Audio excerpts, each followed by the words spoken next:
Queridos irmãos, que a paz de Jesus possa encontrar acomodação dentro de nossos corações.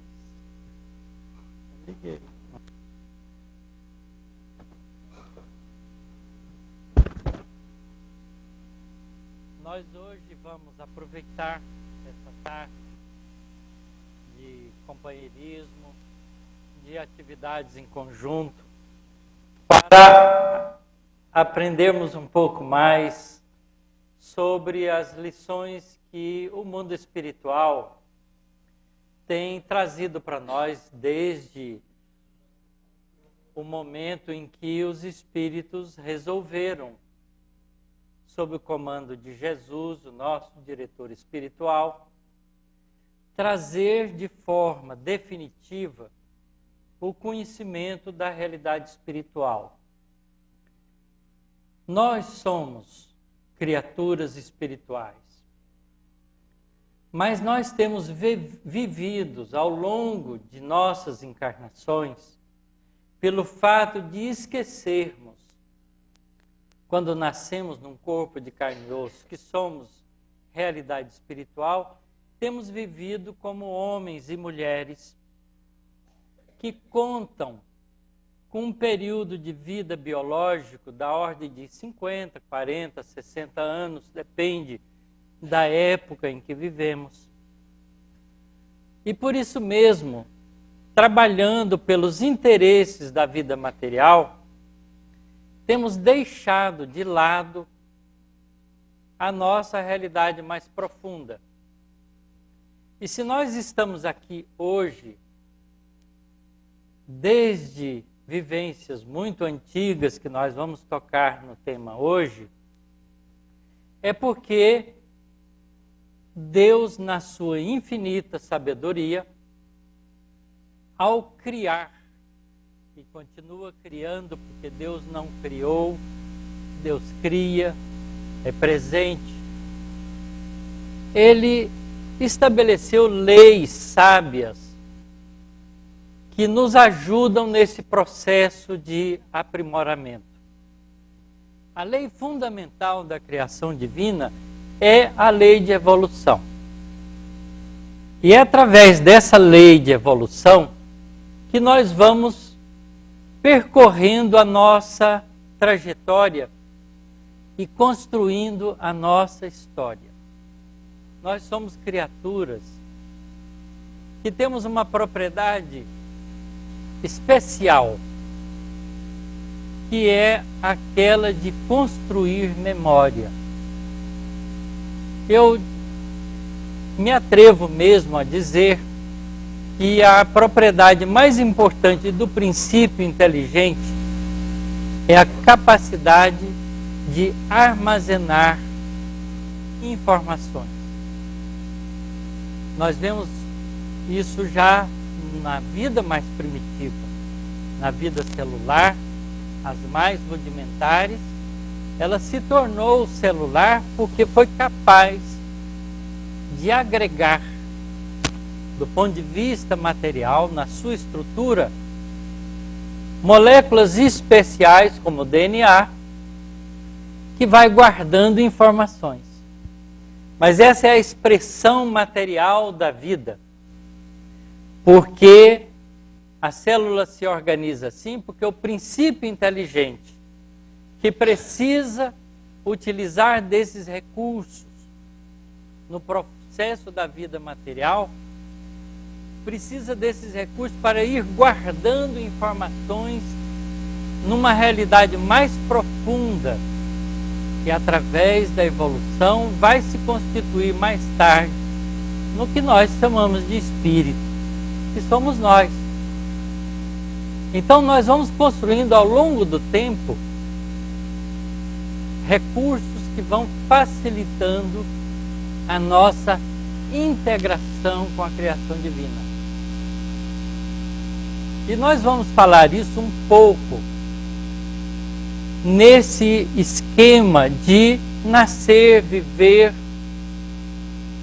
adquirir experiências, guardar essas experiências passar pela experiência da morte do corpo biológico, voltar para o mundo espiritual, se preparar de novo no começo dos nossos processos cíclicos evolutivos, mais ou menos rapidamente, para nascer de novo, continuar nesse processo, enriquecendo e construindo a nossa história, até que nós atinjamos um ponto especial, que é adquirir a consciência da própria realidade espiritual. Quando a gente faz isso, ao deixarmos o corpo físico, já não vamos para o mundo espiritual de qualquer maneira, mas já vamos aproveitar também da experiência entre uma encarnação e outra, para ir acumulando informações agora de maneira diferente, através da vivência espiritual, se preparando para uma nova reencarnação, mas trazendo bagagens de aprendizado espiritual também. E nós já nos encontramos nessa fase. E é preciso que a gente então entenda, conheça um pouco de nós mesmos. Então o objetivo dessa fala nossa é a gente saber um pouco melhor de onde a gente vem, por que estamos aqui e para onde vamos. Então nós vamos começar lembrando de que nós sempre tivemos na nossa história de aprendizado ajuda do mundo espiritual. Nós temos aqui uma transparência, uma tela, mostrando esse tipo de coisa. Nós vamos encontrar no Velho Testamento, no livro do Êxodo, que é um dos livros de Moisés, no capítulo 20, a apresentação dos 10 mandamentos. E aqui eu trouxe o primeiro, porque esse primeiro mandamento contém já uma informação preciosa para a nossa análise. E a gente lê isso lá. Eu sou o Senhor teu Deus, que te tirei da terra do Egito, da casa da servidão. Não terás outros deuses diante de mim. Não farás para ti imagem de escultura, nem semelhança alguma do que há em cima nos céus, nem embaixo na terra, nem nas águas debaixo da terra. Vejo que nessas primeiras frases, a bondade divina, através de um mensageiro espiritual, nos chama a atenção para pensar em Deus sem a imagem material. Mas ele continua: não as adorarás, a essas imagens, nem lhes darás culto, porque eu sou o Senhor teu Deus, Deus zeloso, que visito a iniquidade dos pais nos filhos. E na linguagem do Êxodo, que nós encontramos nas diferentes Bíblias, está escrito assim: que visito a iniquidade dos pais nos filhos até a 3ª e 4ª geração daqueles que me aborrecem. E faço misericórdia até 1000 gerações daqueles que me amam e guardam os meus mandamentos. Esse parágrafo 5º é um parágrafo importante, porque Deus, nessa linguagem simbólica, está deixando a gente saber que Ele é um Criador justo. Se Ele é um Criador justo, Ele não pode visitar a iniquidade dos pais nos filhos até a 3ª e 4ª geração. Porque isso significa alguém pagar por outro. Meu pai faz um erro e Deus como é zeloso, pune a mim, filho, que não tem nada a ver com isso. Isso não faz sentido. Quando os historiadores e linguistas analisam com cuidado essa tradução, eles observam que a palavra até está mal traduzida, porque o termo hebraico que está escrito até não deveria ter sido traduzido como até, mas sim na. Isso faz uma grande diferença. Vamos ler de novo. Porque eu sou o Senhor teu Deus, Deus zeloso, que visita a iniquidade dos pais nos filhos, na terceira e quarta geração daqueles que me aborrecem. Isso muda o sentido completamente, transformando Deus injusto num Deus amoroso e bom, porque dá oportunidade para que nós voltemos na terceira e quarta geração e possamos, numa encarnação nova, assumir as responsabilidades daquilo que fizemos que aborreceu ao Senhor nosso Deus.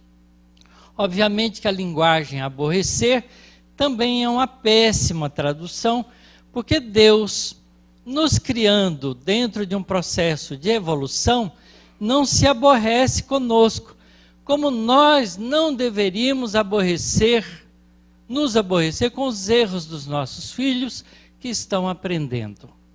E sim ter paciência, mas dar novas oportunidades para que eles aprendam corretamente. Então a imagem do Pai é já colocada aqui e depois enfatizada com a vinda de Jesus, onde Jesus nos ensina que Deus, antes de ser um Deus rigoroso, Senhor dos exércitos, como está pintado de maneira forte na tradição hebraica, Jesus nos apresenta Deus como um Pai amoroso e bom. E se irmana conosco quando nos diz, quando orardes, orai assim: Pai nosso, e nos junta todos numa única família. Então vejam, por que na terceira e quarta geração? Porque na terceira e quarta geração já deu tempo da gente deixar o corpo físico, passar um tempinho rápido no mundo espiritual e voltar como filho dos filhos de nossos filhos. Então a gente pode ser avô de nós mesmos, tão belamente descrito por Emmanuel no livro Há 2000 anos. Porque o Públio Lentulus Sura era neto do Públio Lentulus Cornélius, avô dele mesmo, porque ele se reconhece através de sonhos e depois de uma pintura que ele era o avô reencarnado. Então vamos guardar essa informação de terceira e quarta geração. E vamos em frente. Odiernamente, com a doutrina espírita, nós vamos encontrar no livro Ceareiros de Volta, psicografado pelo médium Valdo Vieira, enquanto estava trabalhando junto com Chico Xavier em Uberaba.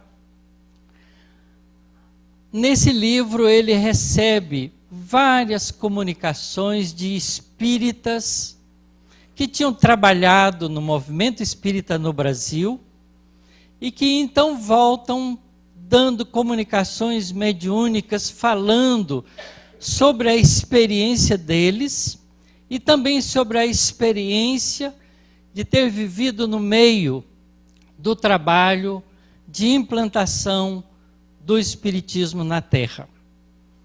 E ele então, numa das lições, que ele intitula Espíritas pela Segunda Vez, o espírita no mundo espiritual, já desencarnado, Carlos Lomba, escreve uma mensagem chamada Espíritas pela Segunda Vez, onde num trecho dessa comunicação, ele escreve a seguinte frase: a Terra recepciona atualmente, 1976, a quinta geração de profitentes do Espiritismo, composta de criaturas que receberão a responsabilidade espírita pela segunda vez.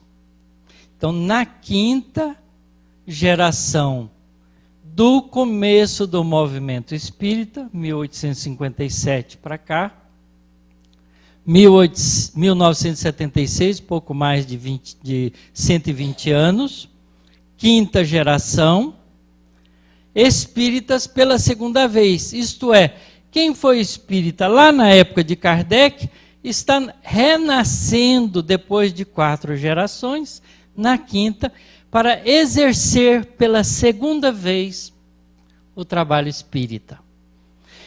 Essa mensagem ajusta-se perfeitamente com aquela do Êxodo, de pouco mais de 3.000 anos atrás, recebida por Moisés mediunicamente também. Então a gente vê que a realidade espiritual já faz parte do contexto da nossa vida na Terra desde muitos milênios. Mas, ouça quem tem ouvidos de ouvir, veja quem tem olhos de ver. É natural que os espíritos bondosos, que trabalham pelo desenvolvimento do nosso planeta, junto com Jesus, nessa tarefa de condução do nosso planeta, nunca nos deixou órfãos de informações espirituais. Mas informações só é aproveitada quando nós atentamos para elas. Às vezes a gente vai por uma estrada e tem uma placa dizendo obras a 2.000 metros. A gente não muda a velocidade, só quando chega em cima da obra. Mas a gente vai mais atento, porque alguma coisa na frente pode estar complicado. Então essas informações espirituais, ela tem esse valor. A atenção que a gente dá para elas depende do nosso amadurecimento, da nossa cautela, do nosso cuidado diante da vida. Então essa informação de que a cada 4 gerações a gente está de volta é muito interessante para que nós possamos pensar em nossas vidas. Então o que é geração? Aqui no fundo nós temos aí uma foto de 4 gerações. É a avó, a bisavó, a avó, a mãe e a neta. Essa é uma família baiana. Nós coletamos essa fotografia de uma família baiana. É difícil ver essa composição. Quase sempre é o avô, não é? O filho e o neto.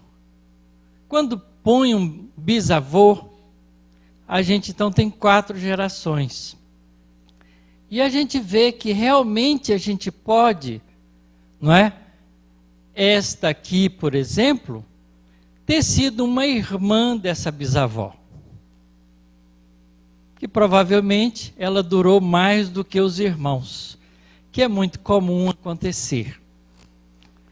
Então, quando a criança se desenvolve e atinge a idade da fase adulta inicial, que vai dos 20 aos 30 anos, ela já está física e emocionalmente madura para iniciar uma nova geração, uma nova família. Então a gente pode tomar o período médio de 25 anos como a distância temporal entre uma geração e outra. E aí 4 gerações vale mais ou menos 100 anos. E vale mais uma encarnação. Então a gente tem uma ideia temporal com essas informações do mundo espiritual de como é o nosso ciclo de progresso. Obviamente que isso é um número médio. Nós hoje, conhecendo as obras espíritas que abundam entre nós, graças ao esforço dos espíritos superiores, dos espíritos medianos, dos médiuns dedicados, nós temos muitas informações do mundo espiritual. E a gente sabe que às vezes um espírito fica 500 anos, até 1000 anos sem reencarnar. Basta que ele se cristalize psíquica e emocionalmente num drama. Principalmente nos dramas. Porque quando o espírito é mais calmo, mais tranquilo, ele vai aproveitar da ajuda espiritual que lhe chega. Mas se ele está numa atitude de revolta, em situações de angústias emocionais, ele também se fecha em si mesmo e não ouve conselhos. Não se deixa visitar por aqueles que o amam. Fica bloqueado na sua angústia, no seu sofrimento. E por isso pode passar séculos isolado na sua dor. Quem trabalha em grupos de trabalhos com processos de desobsessão está acostumado com comunicações desse tipo. De espíritos que ficam séculos atrás de uma cobrança emocional grave para ele, e por isso mesmo não se dá o direito de continuar o processo de evolução cíclico natural. E aí paga o preço do atraso.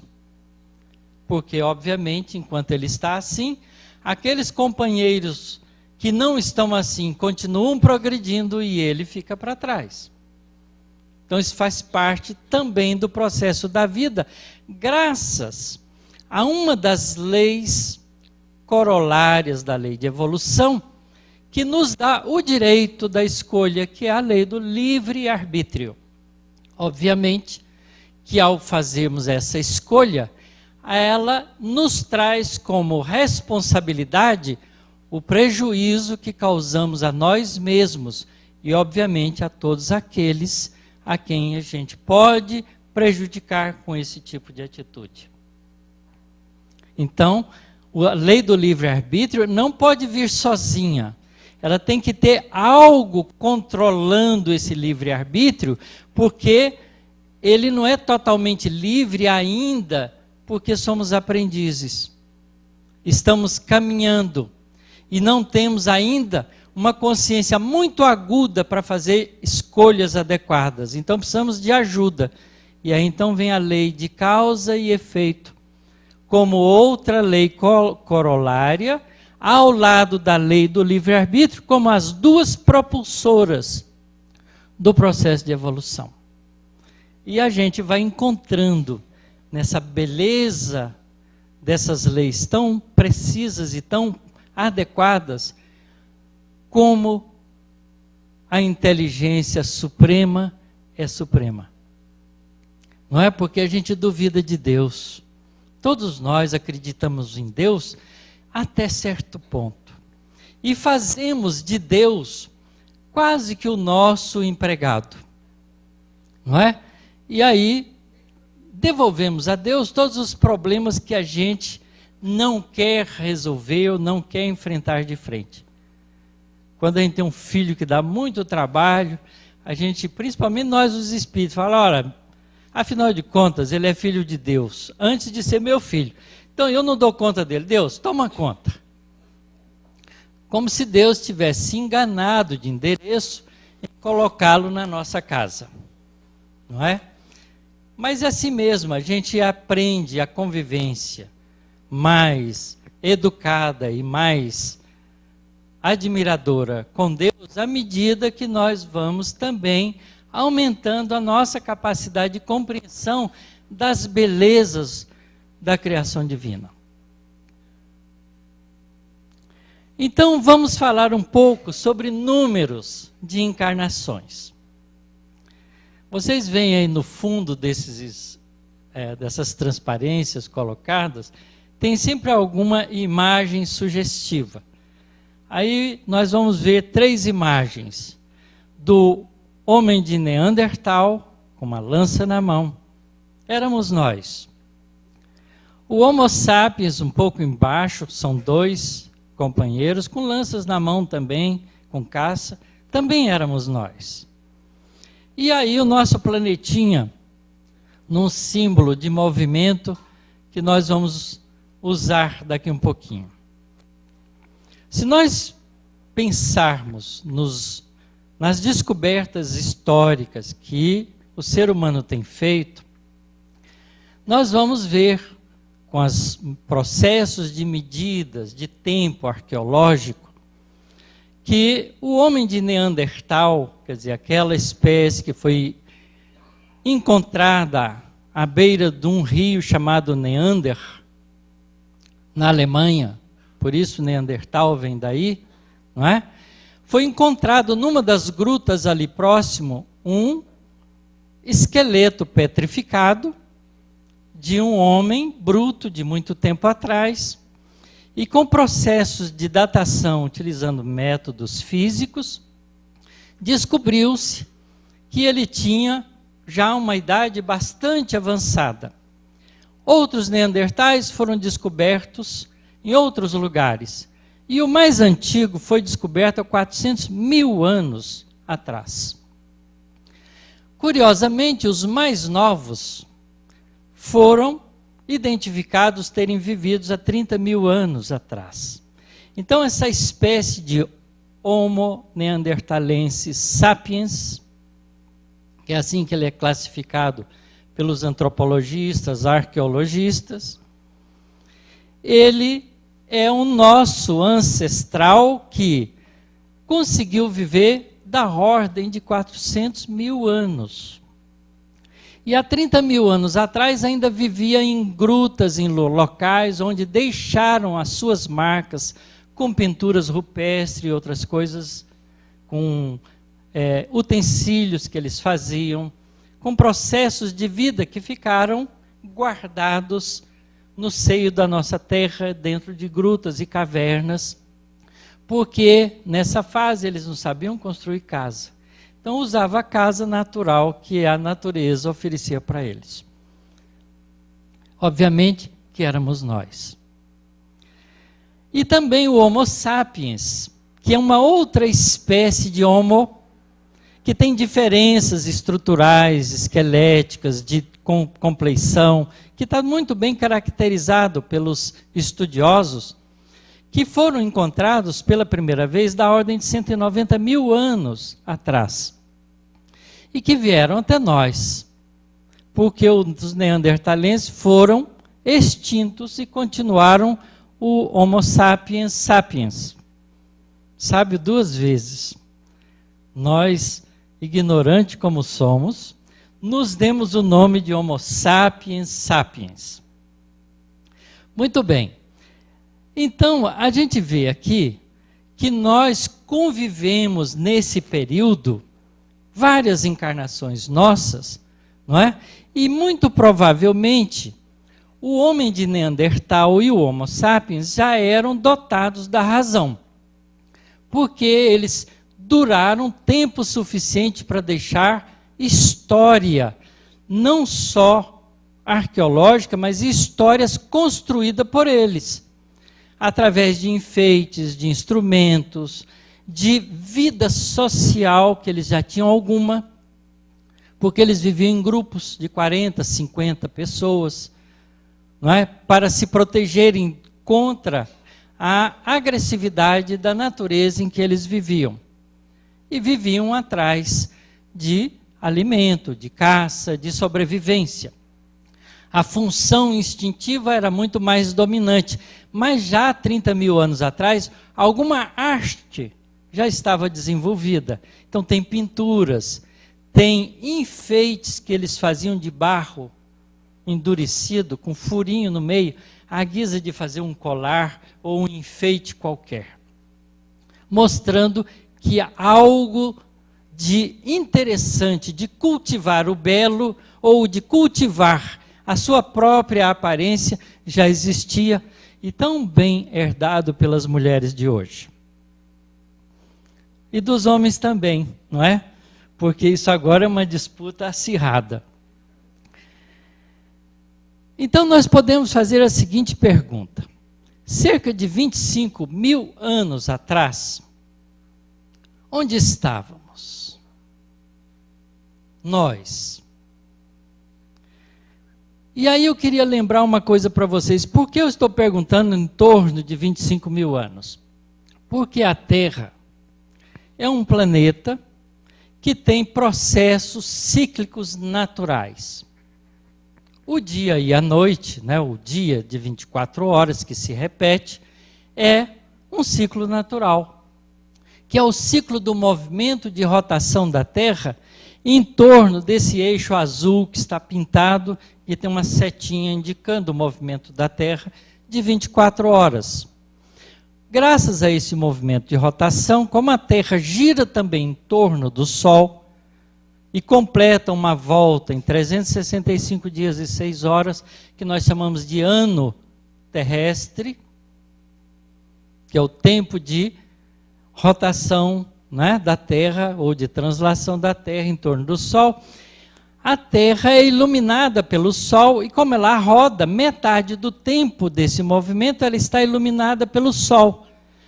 E a outra metade do tempo, ela é escura, porque está do outro lado da luz solar. Então a gente cria, nesse processo, a convenção do dia e da noite, como processo cíclico diurno. Então, esse é um movimento interessante. Mas como a Terra faz um movimento em torno do Sol, nesse período de 365 dias, ela também, porque o movimento da Terra não é um movimento circular, mas é elíptico, ela faz mudanças na sua velocidade para poder percorrer esse período de translação. E quando ela está um pouco mais perto do Sol, ela anda mais rápido. Quando está um pouco mais longe, anda mais lento. O movimento da Terra, portanto, não tem uma velocidade constante, ela é variável. Entre dois limites de velocidade mais rápida e velocidade mais lenta. Por isso mesmo, a gente pode dividir o movimento da Terra em 4 fases, que são as 4 estações. São processos cíclicos ligados ao ano. Mas a gente tem uma Lua, um satélite que gira também em torno da Terra, e junto com a Terra gira em torno do Sol. E o movimento lunar permite, por causa da iluminação que o Sol faz na sua superfície, permite a gente também ter um período de movimento lunar cíclico, repetitivo para nós, que dura 28 dias e se divide em 4 fases de 7 dias, completamente iluminada, metade iluminada, completamente escura, metade escura e novamente completamente iluminada. Isso é um período de 7 dias das fases da Lua. E aí a gente inventou um processo de medida de tempo que nós chamamos de semana, que vem de 7 manhã. Então a nossa semana é constituída de 7 dias por causa do movimento lunar. São períodos. Curiosamente, existe um outro período que a gente quase não fala sobre ele, que é o período de precessão do eixo da Terra. A Terra tem o eixo de rotação inclinado em relação ao movimento orbital solar. Quer dizer, tem um plano de movimento e o eixo da Terra é inclinado a esse plano de 23,5 graus. E a Terra é como um peão que faz esse movimento de cabeceamento.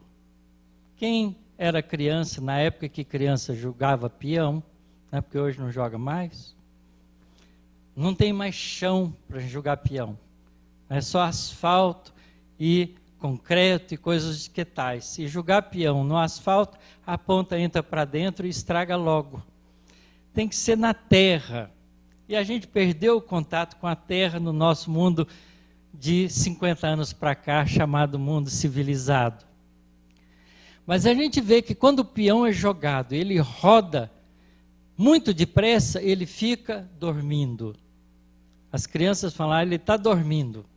Depois ele começa a perder velocidade, porque tem atrito na ponta, e começa então a fazer o movimento de cabeceamento. Esse é o movimento de precessão. Ele roda em torno do eixo do peão, mas o eixo do peão começa a balançar. Rodar, ele vai perdendo velocidade até que ele esbarra no chão e para de rodar.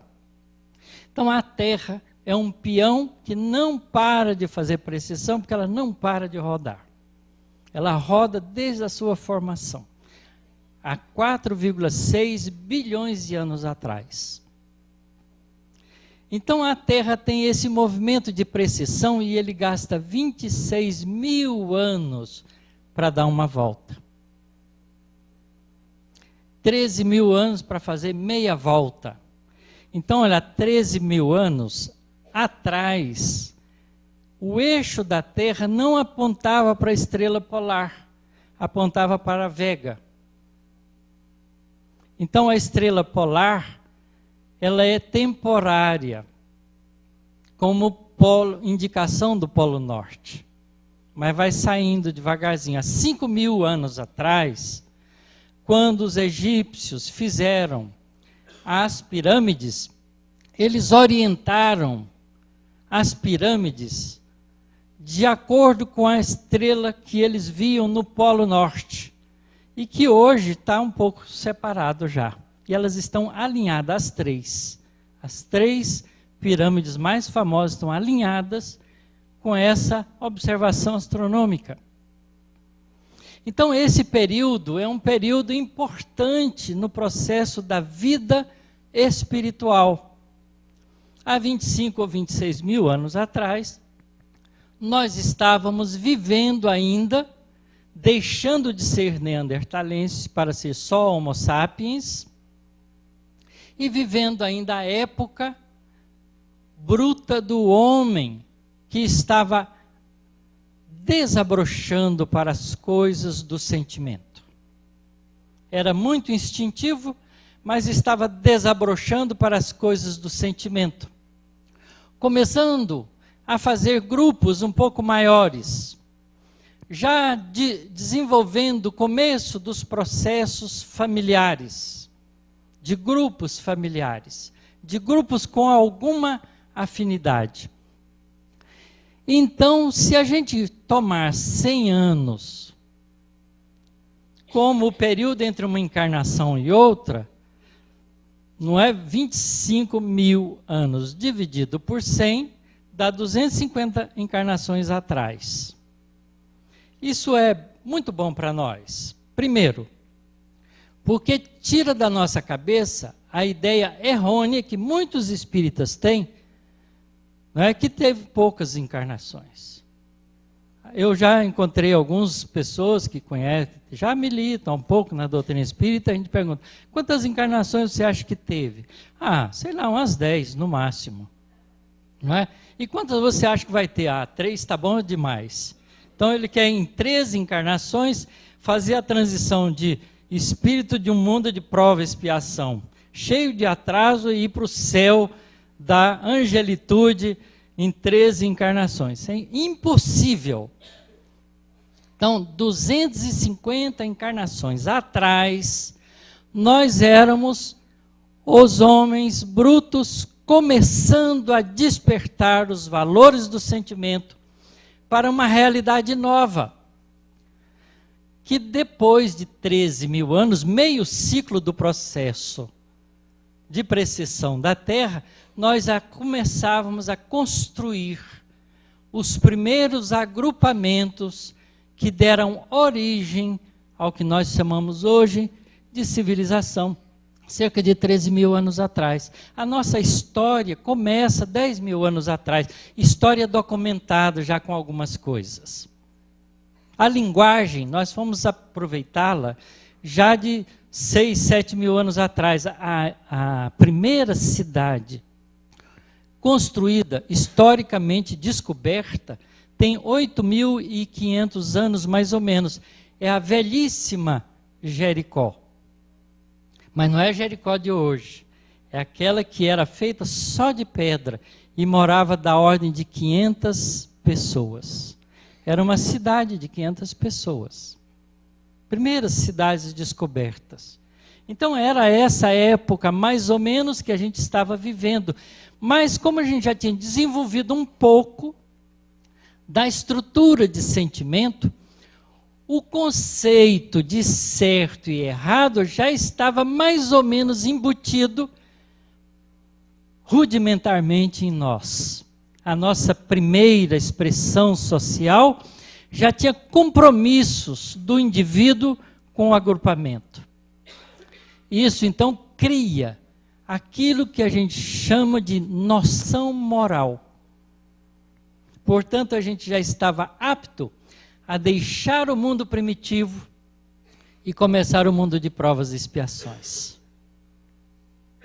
É uma análise interessante que a gente pode fazer sem precisão de data, mas sem erros, porque essa é mais ou menos a fase que a gente vai encontrando de amadurecimento do espírito mais grosseiro, que adquiriu a consciência de si mesmo há 400 mil anos atrás, mais ou menos, mas agia como qualquer outro animal, porque era ainda de pouco adiantamento.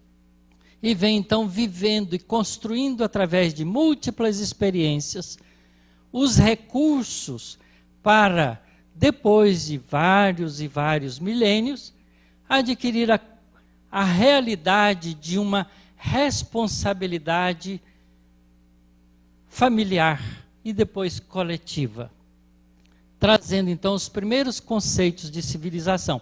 Obviamente que nós tivemos ajuda para fazer isso, porque num planeta como o nosso, dirigido por um espírito angelical como Jesus, certamente que nós vamos tendo ajuda ao longo de todo esse tempo.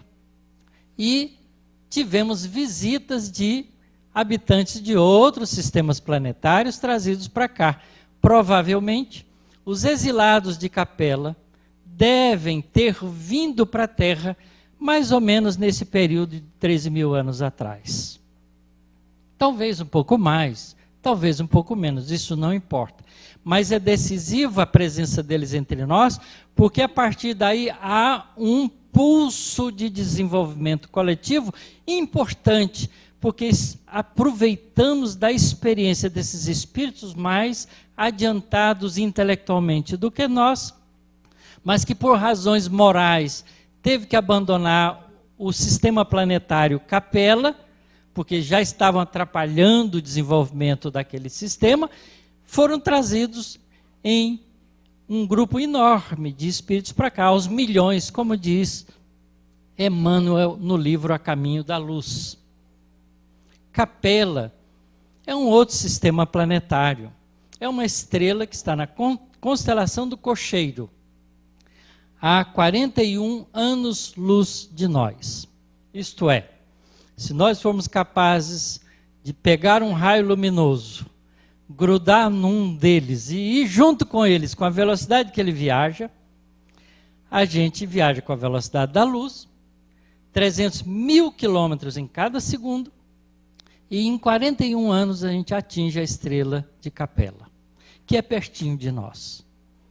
Porque a galáxia vizinha nossa, Andrômeda, está a 2 milhões de anos-luz de nós. E é a mais vizinha galáxia de nós.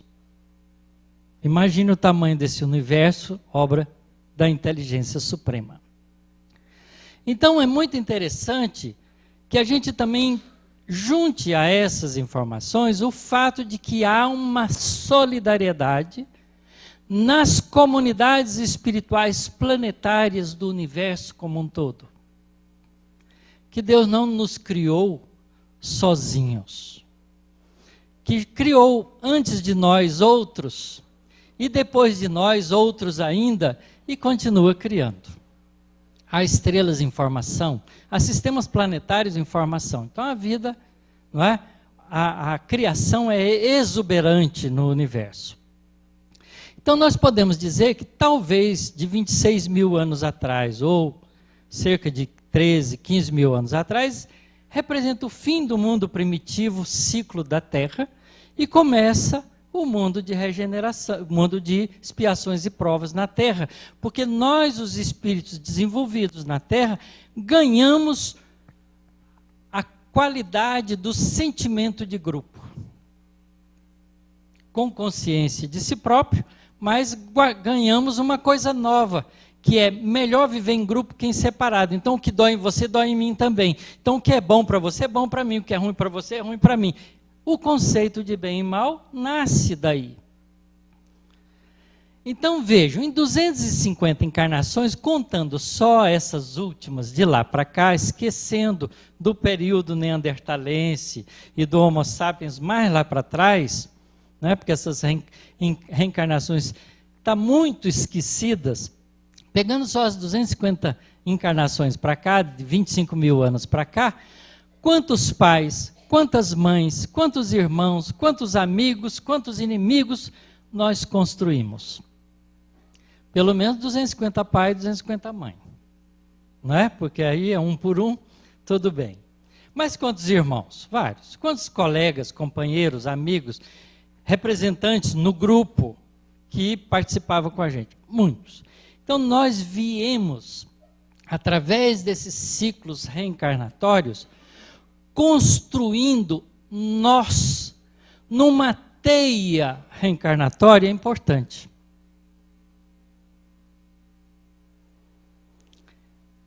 Nós temos aí uma teia representando isso. Cada nó desse, a gente pode associar a um processo, uma encarnação, e vejam quantas linhas saem de cada nó. Essas linhas são os compromissos que nós geramos pelas nossas ações com outras pessoas que vão dar em outros nós, que por sua vez vão dar em outros nós, que por sua vez vão dar em outros nós, e a gente tem uma teia de relacionamento humano e relacionamento espiritual. Portanto, isso nos faz pensar que nós não estamos aqui hoje reunidos nessa sala, nesse salão, conversando a respeito disso, porque nós somos estranhos uns aos outros. Nada disso. Nossas teias estão entrelaçadas. Nós não somos estranhos uns aos outros. Nós somos espíritos desse mesmo grupamento espiritual que a cada encarnação cresce, aumenta, relaciona, cria compromissos. Imagine um homem, um califa, que foi dono de harém. Quantas mulheres ele tem na sua consciência de vida?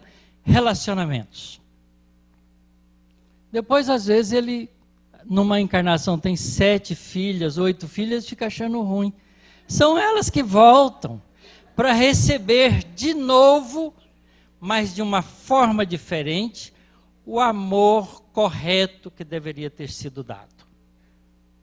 Então, família não é uma coisa estranha. Quando um filho diz, não pedi para nascer, ele está falando uma heresia. E implorou de joelhos para nascer ali. Porque era ali o melhor lugar para ele. Isso significa que os nossos processos reencarnatórios, principalmente à medida que a gente vai tendo mais consciência da realidade espiritual, mais planejado previamente Ele é. E nós não estamos aqui sem esse planejamento. O que significa que todos os membros de nossa família, mesmo as extravagâncias fora do lar que a gente faz parte do conteúdo espiritual de nossas relações e somos responsáveis por isso. Não há como fugir. Uma pessoa não encanta com outra na rua de graça, mas porque já tem história construída. Esses nós da teia são a nossa história construída, nas inúmeras reencarnações que nós temos tido. Tem mais, tem muito mais do que isso. Quando a gente fala e lê lá no Evangelho segundo o Espiritismo sobre família corporal, família espiritual, a gente vê os espíritos dizendo sobre isso e falando que a família corporal só se solidifica como família espiritual se os espíritos desenvolvem afinidades. Porque eu posso ter como companheiro uma pessoa de trabalho durante um período, depois ele segue o caminho dele e o meu. Um dia, se a gente encontrar, a gente pode, inclusive, se lembrar, trabalhamos junto ali. Mas não foi desenvolvido grandes relacionamentos. Isso acontece também porque a nossa família está crescendo a cada encarnação que temos.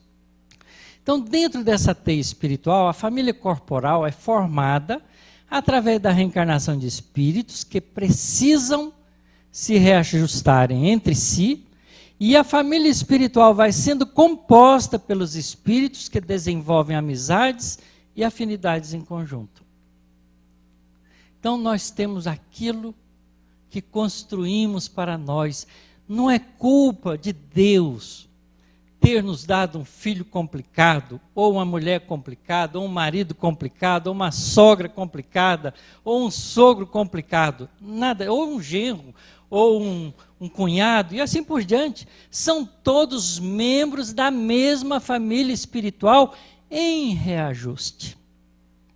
Porque o cunhado chato, complicado, briguento, que quer tudo, que quer roubar os direitos é aquele mesmo que a gente tomou dele na encarnação anterior. Tudo tem uma precisão maravilhosa na lei de causa e efeito. Porque esses planejamentos familiares obedecem dois princípios: a nossa liberdade de escolha e o compromisso criado com ela, com a liberdade de escolha. Portanto, a gente tem que corrigir os erros cometidos. Em uma família corporal, portanto, podem estar reunidos espíritos em reajustes e espíritos afins. E é por isso que é natural, né, essa história de dizer que o pai e a mãe gostam igualmente dos mesmos filhos é balela, isso é hipocrisia. A gente gosta diferente porque tem história diferente. Mas o importante é não fazer diferença por causa disso, porque nós agora temos uma consciência moral diferente. Então, aproveitarmos aquele que a gente tem menos afinidade e construir afinidade com eles para na próxima encarnação, ou daqui duas, ele vai ser tão querido quanto qualquer um dos outros. É esse a nossa visão. Quer dizer, a compreensão dessa nossa história espiritual faz a gente mudar de comportamento no dia a dia da nossa vida. Por isso é preciso conhecê-la. Nós não podemos deixar de aproveitar as belezas do conhecimento que nos são chegados através da ciência, através do desenvolvimento humano, através da doutrina espírita, não é? Através das revelações espirituais, para que a gente possa juntar isso como o recurso do processo de aceleração do nosso desenvolvimento espiritual. Porque é para isso que a gente tem esses recursos. A bondade divina não nos adianta essa informação, senão para nos aliviar de sofrimentos desnecessários. Mas aí é preciso coragem para ler, estudar, pensar, meditar E não pensar que esses conhecimentos é para minha sogra que devia estar lá e ouvindo o Otacílio falar, para o meu filho que devia aproveitar a lição, e a gente não se perguntar, e para mim, o que adiantou? Porque nós não vamos mudar a nossa sogra, não vamos mudar o nosso filho, não vamos mudar ninguém senão a nós próprios. E se nós nos mudarmos, no máximo que conseguimos é ser um bom exemplo. Porque se alguém pudesse mudar alguém, Jesus já teria feito nós todos maravilhosos. Não é porque Ele nos ama. E ninguém ama mais do que Jesus na nossa compreensão terrestre, planetária. Jesus é o Espírito mais amoroso e mais evoluído que já passou pela Terra como visitante dirigente. Porque ele não evoluiu no nosso planeta. Ele não faz parte da nossa história espiritual, senão como nosso condutor. Eu sou o caminho, a verdade, a vida. Ninguém vai ao Pai senão por mim. Porque do Pai, Jesus diz, recebi a tarefa de conduzir esse planeta. É muito simples a gente entender isso também, quando a gente tem essa visão cósmica da realidade espiritual. Nós não somos homens e mulheres, nós somos espíritos, cidadãos do universo. Mas a gente pode ampliar essa teia, porque ela é mais ampla. Quem é que foi aí ajudante do Napoleão Bonaparte ou de Alexandre o Grande? Quem lembra? Ainda bem que nós não nos lembramos. Mas fomos guerreiros, não é? Das conquistas dos povos bárbaros, do Império Romano. Nós temos toda essa história na nossa interioridade. É muito comum a gente ir numa cidade dessas antigas e ficar em alguns sítios profundamente emocionados sem saber por quê. É porque a gente tem dois tipos de memória. Tem mais, mas pelo menos esses dois a gente pode lembrar aqui. A memória intelectiva, que é aquela que a gente lembra e conta de novo, e a memória emocional, que a gente sente de novo, mas não sabe por quê. Porque não lembra os fatos que construíram aquele sentimento que já está dentro de nós e que o déjà vu, ou ver de novo, faz brotar na gente outra vez, sair para fora, vir à tona e fazer a gente chorar de emoção, ou não aguentar ficar no lugar porque aquilo nos cria arrepios que a gente não sabe explicar por quê.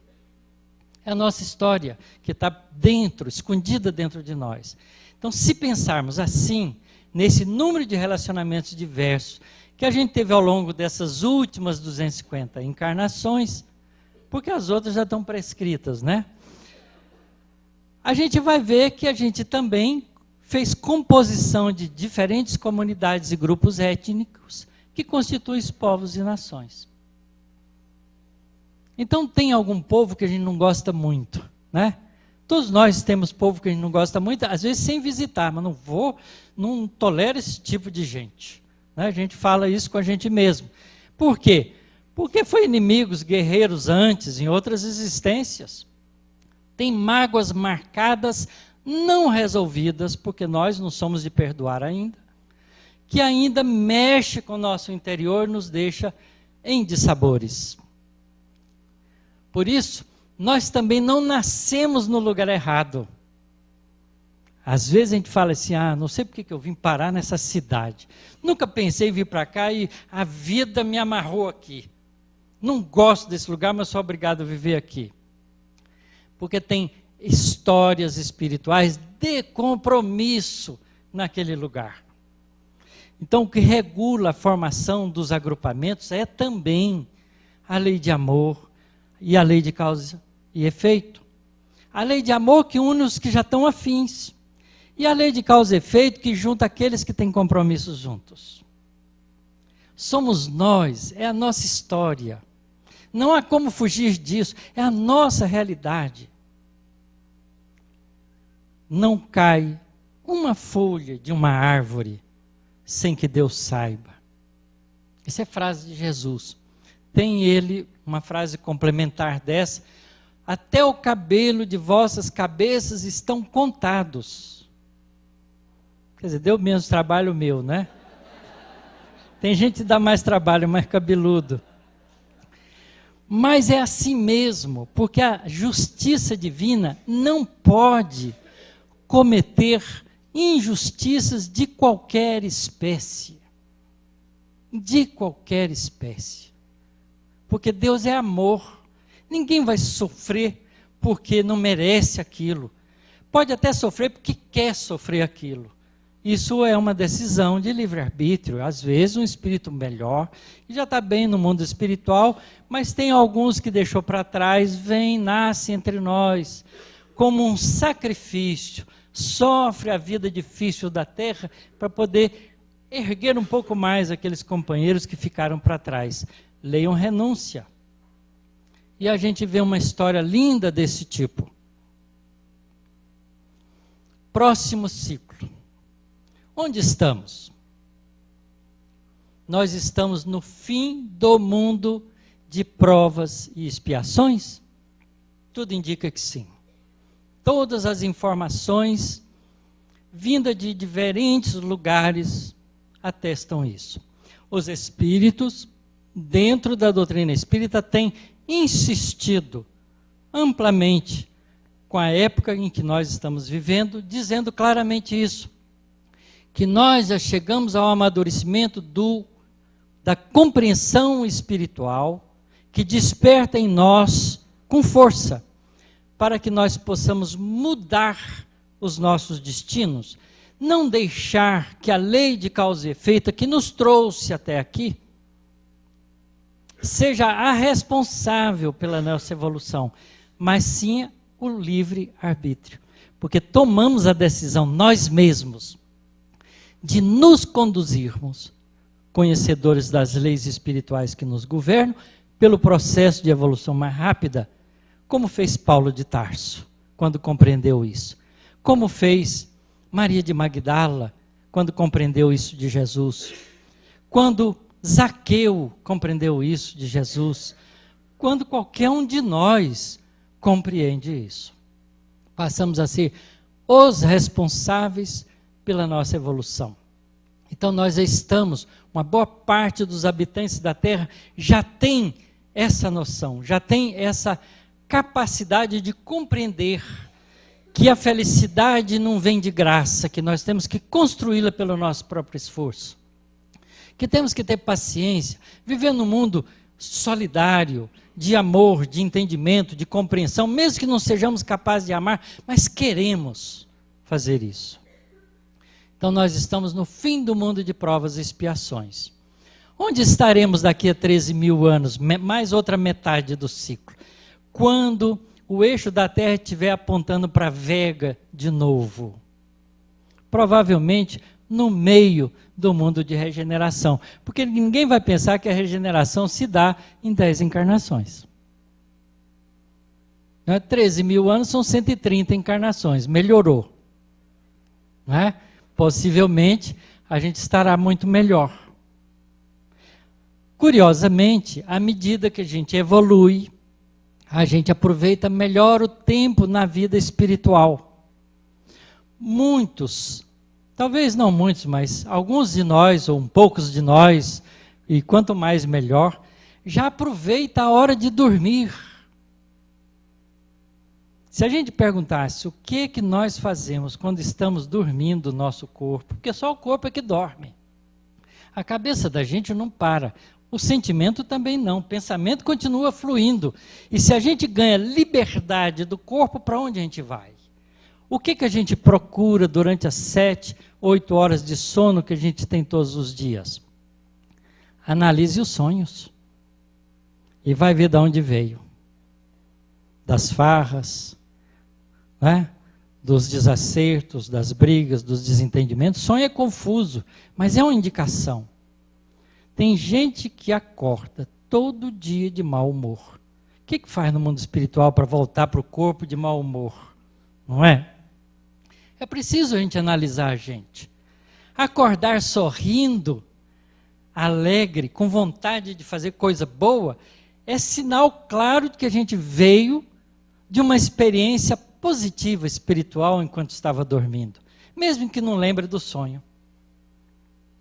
Então isso é um método de aproveitar 1/3 da nossa vida de encarnada que nós passamos no mundo espiritual. Porque a gente dorme 8 horas por dia, quem viveu 60 anos já dormiu 20. Não é?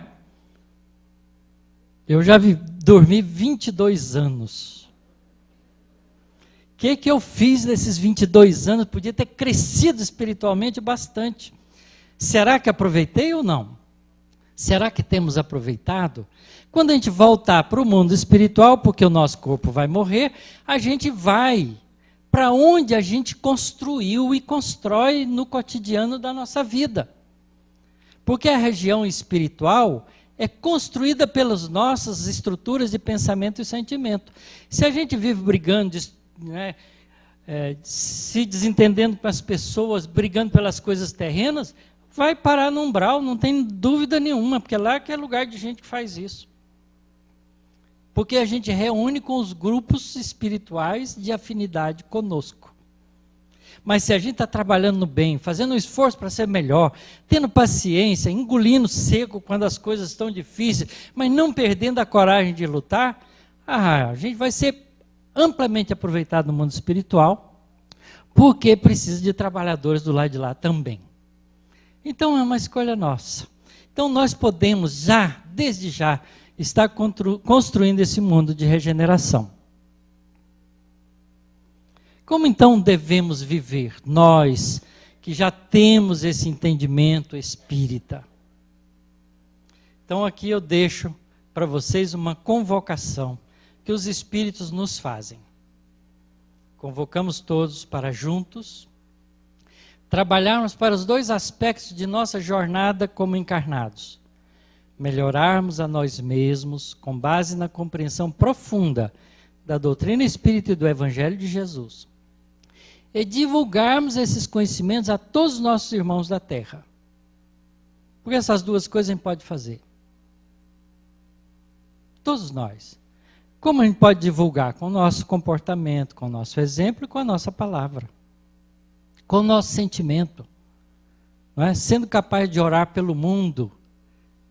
A gente tem que aprender a estender o conceito dessa teia das reencarnações para o mundo inteiro. Nós somos espíritos da Terra.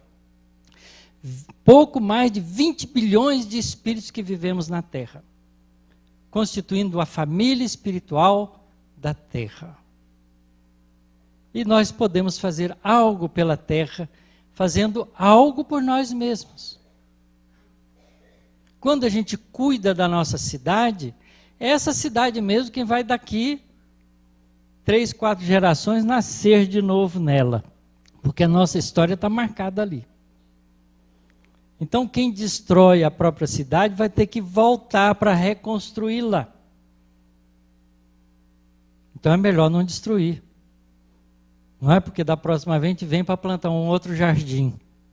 Como esse jardim de fundo, que nos convida a fazer isso, transformar a terra num jardim de almas que trabalham pelo bem comum. Vencendo em nós o nosso egoísmo, a nossa vaidade, o nosso orgulho, que ainda nos faz sofrer, que cria dificuldades para nós em nossas vidas. Aprender a ser solidário. Comece em casa. Comece em casa. Homens, não larga sapato em qualquer lugar, roupa em qualquer lugar. Joga, vai tomar banho, tira a roupa, joga no chão do banheiro, coitada da empregada ou da dona da casa que tem que limpar. Vamos ser colaboradores. Ao mesmo tempo, as mulheres têm que fazer a mesma coisa. Se nós trabalharmos juntos, fica tudo muito mais fácil, porque o trabalho dividido fica mais leve. Então nós podemos fazer isso nas pequenas coisas, dentro do nosso lar, no nosso trabalho, na cidade em que a gente vive. E enfim, se a gente for corajoso, não é? No país em que vivemos, obedecendo às regras do país, fazendo esforço para que elas melhorem, dando boas sugestões, dando bons exemplos, sendo cidadãos respeitáveis, não é? Não parando na porta da garagem dos outros, por exemplo, não jogando papel pela janela, toco de cigarro, fumaça, cinza. O diabo a quatro, a gente faz isso no dia a dia da vida, como se a nossa cidade fosse o nosso lixo. Sabe quanto de lixo cada um de nós, produz em média por dia? 1 quilo por dia. Se a Araraquara tem 200 mil habitantes, imagino que é por aí, são 200 mil quilos de lixo por dia. Na terra inteira, são 6,7 bilhões de quilos de lixo por dia. A gente pode dar um jeito de minorar isso, se a gente viver inteligentemente.